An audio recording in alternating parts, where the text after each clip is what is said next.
Dito sa crypto space, maraming pagkakataon na ang pinakamalaking ingay ay hindi lamang po galing sa mga taong talagang gumagawa ng pagbabago.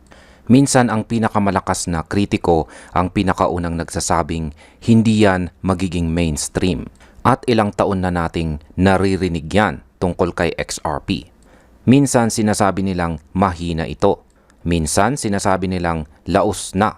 At minsan naman ay sinasabing wala itong future kumpara sa ibang mga coins na mas popular or mas sikat daw.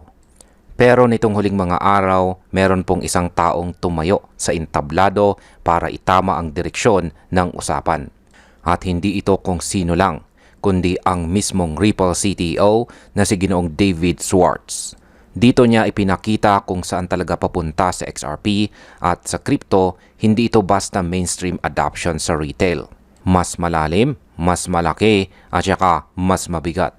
Kaya sa bidong ito ay dadaanan po natin ang bawat mahalagang punto ng bagong narrative na binuksan ng Ripple mismo. Ang totoong target ni XRP, ang ganitong galaw kung bakit hindi kailangan ang hype para magtagumpay, at bakit ang mga kritiko ayon sa tono ni Ginoong Schwartz ay posibleng maling-mali sa matagal na panahon. Ano nga ba ang totoong ibig sabihin ng XRP will never go mainstream? Kung pakikinggan mo ang mga kritiko, parang malinaw na nakasulat sa bato na si XRP daw ay hindi sisikat dito sa retail world. Walang viral hype, walang meme momentum, walang malaking fanfare. Sa unang tingin, parang negative. Pero kapag tiningnan natin bilang mga traders at investors, ito po ay isang malaking misunderstanding ng totoong layunin ng Ripple at ng technology na kanilang binubuo. Kapag sinasabing XRP will never go mainstream, ang ibig pong sabihin nito sa mga kritiko ay hindi ito magiging kasing popular or kasing sikat ng mga coins na umaasa sa hype. Pero hindi ito ang sukatan kung magiging successful or matagumpay ang isang digital asset. Hindi ito kailangang maging pangmasa para maging critically important or mahalaga sa global finance. Ang emphasis dito ay hindi po retail hype ang mission ng XRP. Ang target ay mas malawak at saka mas strategic. At dito po pumapasok ang sinabi ni Ginoong David Schwartz. Nang tumayo po siya sa stage, malinaw po niyang sinabi na hindi po speculative trading ang mission. Hindi po simpleng chart pumps ang long-term na direksyon. Ang totoong target ay ang $130 trillion global credit market. Kaya para po sa atin bilang mga traders ay napakahalaga po nito. Kapag ang isang asset ay hindi umaasa sa retail noise, mas stable po ang kanyang transition papunta sa institutional utility. Hindi po siya kailangang sumabay sa hype cycle dahil ang foundation nito ay usage at hindi po hype. Kung iisipin po natin, mas sustainable ito at may mas longevity. Bakit naman po ibinunyag ni Ginoong David Schwartz na ang totoong target ay ang $130 trillion credit market? Ang sinabi ni Ginoong Schwartz ay parang pagbukas ng bagong pintuan para sa mga nakikinig.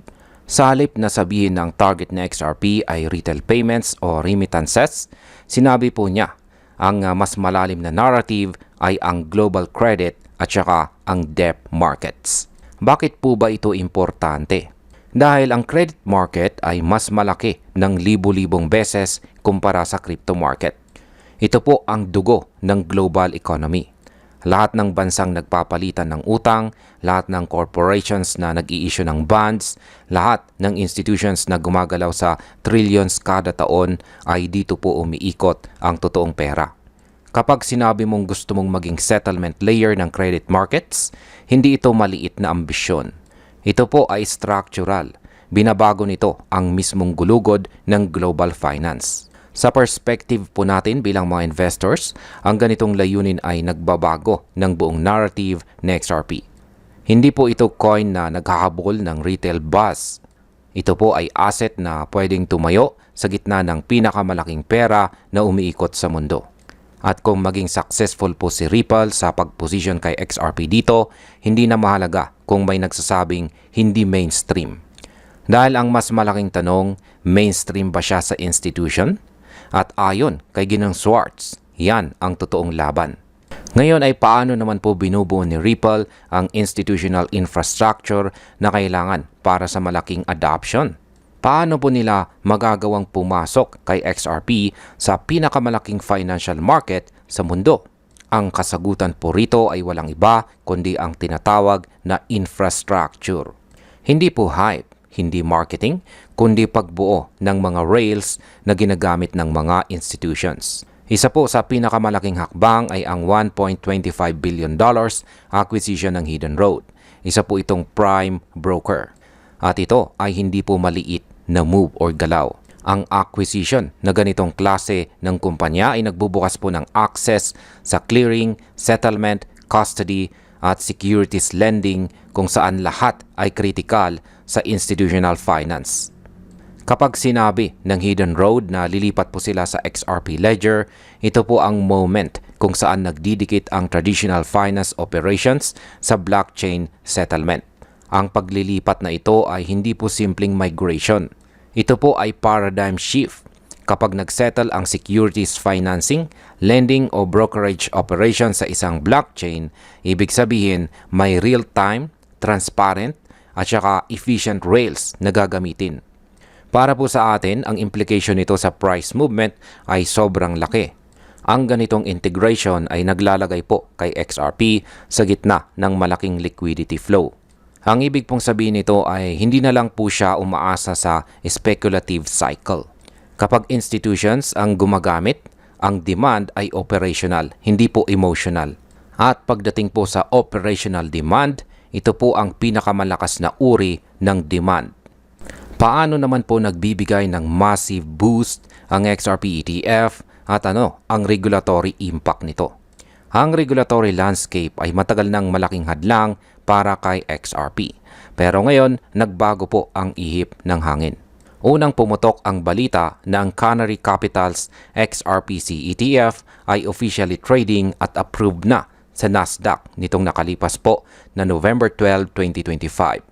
Ito po ang unang US-listed single token XRP ETF. Hindi ito maliit na bagay.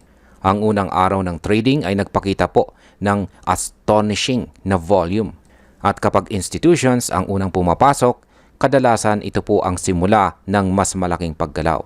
At hindi po nagtagal ay sumunod din ang Franklin Templeton, isa sa mga pinakarespetadong asset managers sa buong mundo.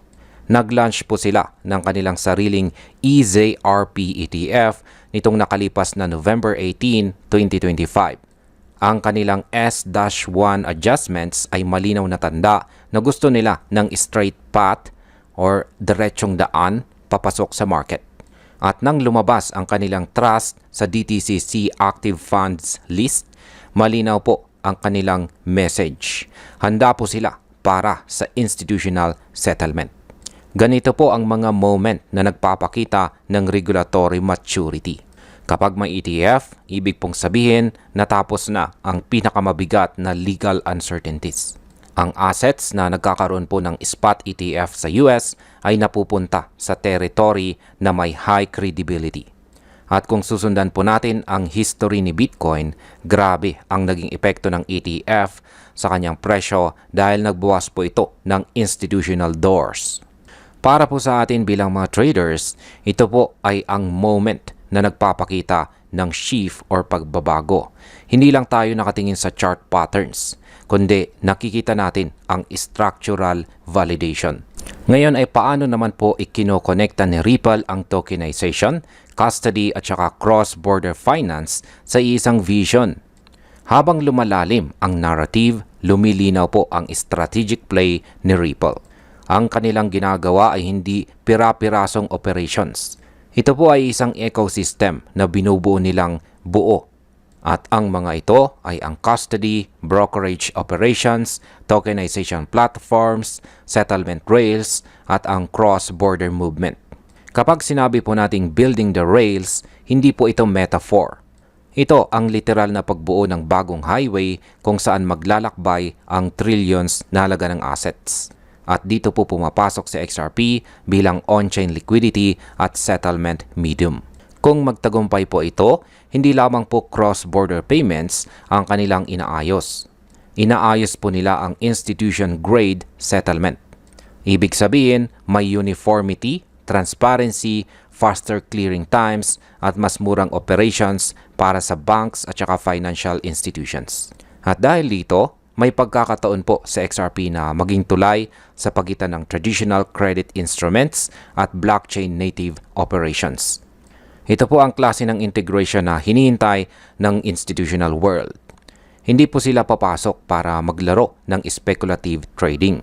Papasok po sila kapag may economic advantage at yan mismo ang binubuo ni Ripple.